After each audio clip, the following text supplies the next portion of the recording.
সারাদিন রোজা রাখার পরে ইফতারিতে যখন ভাজা পোড়া কোনো কিছু খেতে মন চাইবে না, তখন ঘরে থাকা উপকরণ দিয়ে তৈরি করে নিতে পারবেন দই চিড়ার এই আইটেমটি, যেটা তৈরি করাও কিন্তু ভীষণ ইজি। রমজানে যেহেতু আমাদের সবার বাসায় কলা, চিড়া, খেজুর, দুধ এসব কিছু থেকে থাকে, তো সেক্ষেত্রে এই আইটেমটি তৈরি করা কিন্তু খুব বেশি ঝামেলা হবে না। দই চিড়া তৈরি করার জন্য এখন এখানে নিয়েছি 2 কাপ চিড়া, আর এগুলো ছিল লাল চিড়া। চিড়াগুলা কিন্তু আমি আগে থেকে ভালো করে একটু চেলে নিয়েছি, এতে করে চিড়ার ভিতরে এক্সট্রা যে একটা ময়লা থাকে সেগুলো চলে যায়। কিছুটা পানি দিয়ে আমি চিড়াগুলোকে কুচলিয়ে বারবার পানি পরিবর্তন করে ধুয়ে নিয়েছি। ধুয়ে নেওয়ার পর চিড়াগুলোকে আমি কিছুটা পানি দিয়ে প্রায় ঘন্টা খানেকের জন্য এগুলোকে ভিজিয়ে রাখবো।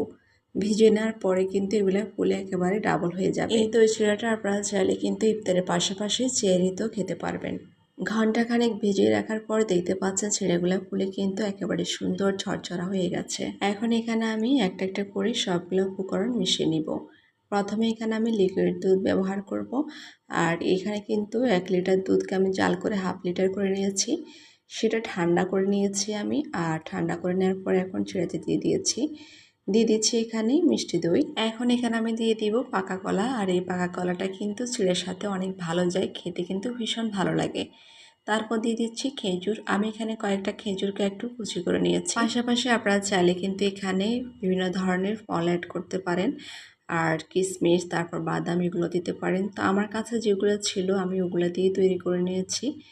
এখন এখানে আমি আরও কিছুটা দই দিয়ে দিচ্ছি, আর দই দেওয়ার কারণে কিন্তু এই দই চিড়াটা অনেক বেশি ভালো লেগেছে, কারণ সব কিছু এত ঠান্ডা ছিল। খাওয়ার পরে এক নিমিষে মনে হয় কলিজা মন দুধটা একেবারে ঠান্ডা হয়ে গেছে। তো উপরে শেষমেশে আমি কিছুটা খেজুর, তারপর হচ্ছে কলা বা মিষ্টি দই এগুলো দিয়ে একটু গানাশ করে দিচ্ছি।